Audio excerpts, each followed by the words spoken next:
Bueno, cuando él nace, ellos residían en la zona de Palatino, aquí en la calzada del Cerro, cerca de la calzada del Cerro. ¿Cuántos hermanos fueron? Único hijo. Y anterior a él, en la familia, ¿alguien más se había dedicado al arte? El único que se dedicó al arte fue él. ¿Le dejó saber alguna vez a partir de qué momento es que él comenzó a sentir ese gusto por la música? Bueno, fue una visita que tuvo en su casa de un músico. Vio cómo tocaba el piano y él se enamoró de ese instrumento y le dijo a la madre que quería que fuera médico. No, médico no, mamá. Yo quiero ser músico igual que el señor. Lo llevaron a hacer la prueba y el señor dijo: actitudes tiene. Y bueno, y parece que fue buena la actitud porque, mira, fue la carrera toda una vida. ¿En qué momento comienza ya a dar los primeros pasos en ese mundo? A los 7 años, él se presenta en un programa de televisión tocando el piano. Posteriormente, ¿tuvo profesores de música? Sí, estuvo en particular. Y después, bueno, estuvo en una especie de una academia de la época. Según me cuenta él, cuando era niño, él tendría unos 9 o 10 años. El padre era guía del Capitolio. Hablaba perfectamente el inglés. Y cuando llegaban las visitas, el niño, Jorge, era el que paseaba con el padre y hacía todas las indicaciones. Se aprendía textualmente todos los departamentos de la zona de que le tocaba al padre como guía. Posteriormente, fue después, a través de una convocatoria libre, a trabajar en la compañía de electricidad que está en Águila y Zanja. Y después hizo función de profesor de primaria en Bauta.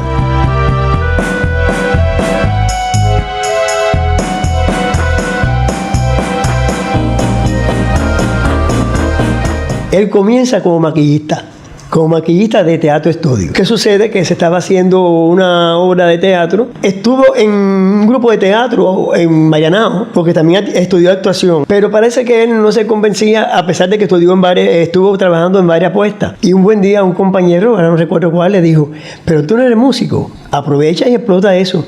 Y entonces empezó como músico a apoyar escenas de obra de teatro. Y así empezó en Teatro Estudio, conjuntamente con Marta Valdés, que fue compañera de él también de Teatro Estudio. Y así hizo toda una carrera hasta que se dedicó a la composición y se dedicó a estudiar más bien la música profunda, que fue el piano, lo que él manejaba. Se graduó en Elisa, ya mayor.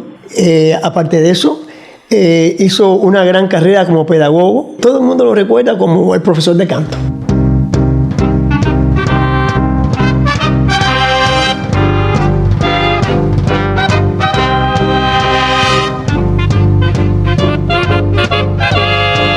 ¿Tiene conocimiento de alrededor de cuántas composiciones llegó a tener? Es difícil captar cuántas, pero sí sé que fueron muchas.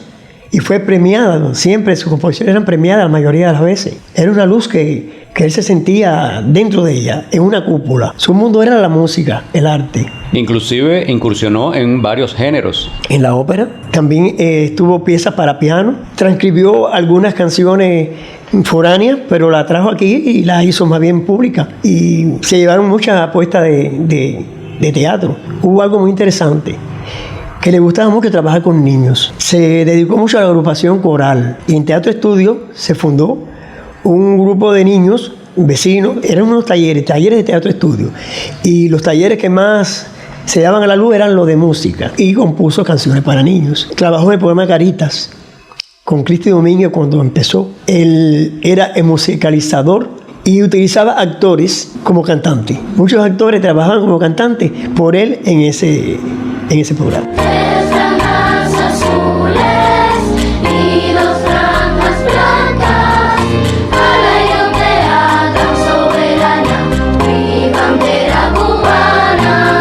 ¿Alguna de sus composiciones llegó a ser su favorita? Sí, cómo no.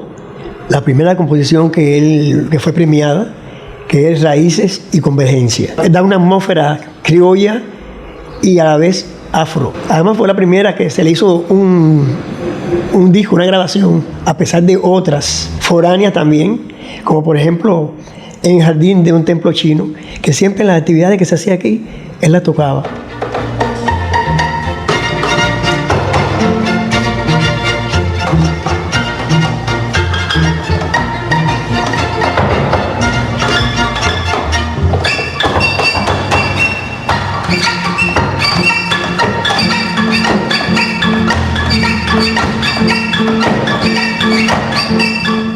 Jorge llegó a ser director general de la Ópera Nacional de Cuba. Sí, fue durante un promedio de 7 u 8 años director de ahí. Llevaron la Cecilia, entre otras obras, por toda España. Un recorrido larguísimo que tuvieron como de 6 meses.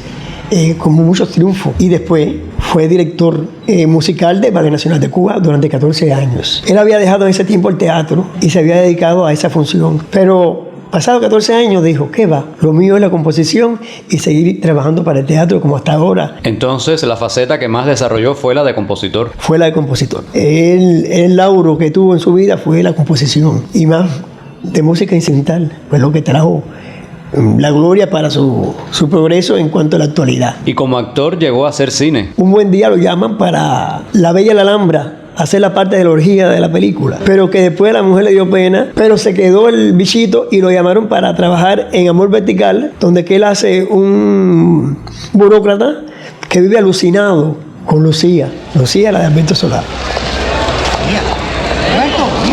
Lucía.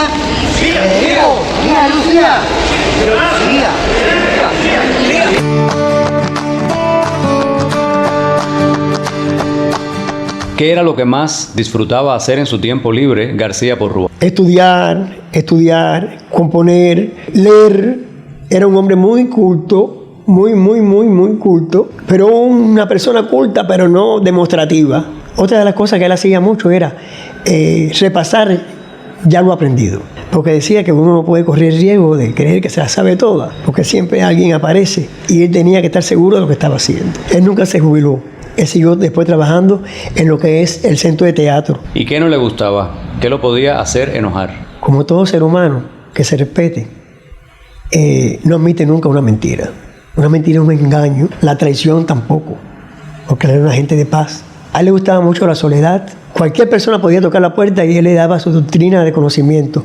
Pero era alguien donde que cuando tú llegabas a él te sentías como si lo conocieras mucho tiempo, porque todas aquellas cosas, toda esa aureola que él tenía del saber, él la llevaba al nivel de la persona que estaba delante.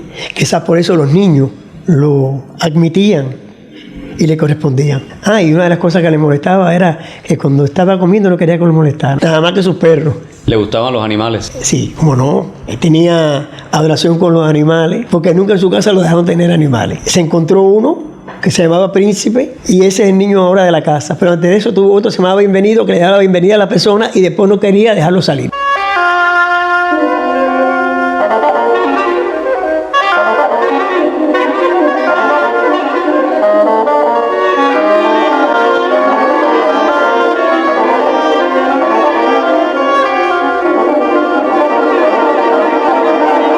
Carlos, ¿qué fue lo que más usted admiró en Jorge? Su talento, su apoyo como padre, como hermano, como amigo fiel, su inteligencia, su honestidad, ante todo lo artístico. Imagínate, yo soy actor de teatro, comediante musical, y él es el que me ensayaba a mí todas las piezas que yo interpretaba. Y como yo manejaba el canto, el baile, la actuación, me decía, mira, tú tienes una voz rara para cantar, pero en compendio funciona con maravilla. Así que por lo tanto, además, a las 3 cosas siempre, porque cantante solista no eres, y entonces ella siempre le hacía caso por esa honestidad. 5 relámpagos, 5 soles magníficos, 5 soles magníficos, atenazados de juventud y deseo para desentrañar la trama. ¿Llegó a tener alguna frase o un refrán que siempre lo acompañara? Bueno, sí, cuando a él le pasaba algo grande o pequeño, a todo el mundo le pasa algo, terminaba diciendo esta melodía, claro, como músico: no vale la pena. ¿Con qué edad fallece Jorge? Él fallece el 19 de diciembre con 85 años de edad. ¿Se mantienen vigentes algunas de sus composiciones? El único programa que se le ha recordado a él ha sido Antena Musical, ese bello programa dominical auspiciado por Rosalía Arnaiz y conducido también por Ángel Manuel, con un texto de Garzón Céspedes. Ángela Fragoso y música de él interpreta una canción, y esa canción se llama Alicia. Fue un disco que se hizo en homenaje a Alicia. Mujer, ¿cómo alguien puede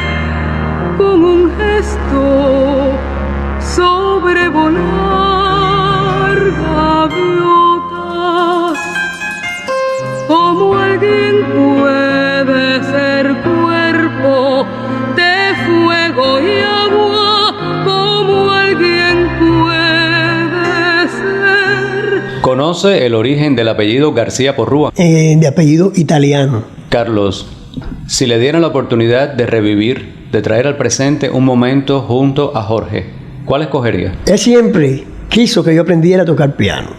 Porque me decía, mira, cuando uno pueda tocar una tecla, tú te incorporas y por mí lo hace. Y mi papá era pianista. Cada vez que me sentaba en el piano a recibir la clase, ¿qué va?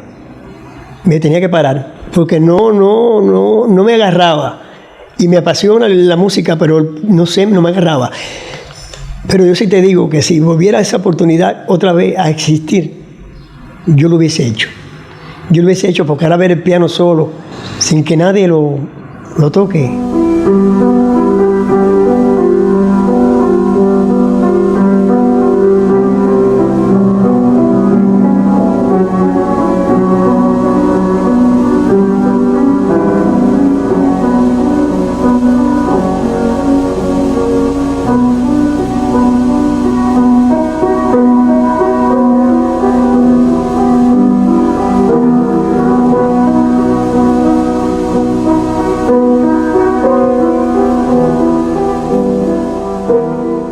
Bueno, Carlos, muy agradecido de que haya aceptado conceder esta entrevista para conocer un poco más sobre quién fue Jorge García Porrúa.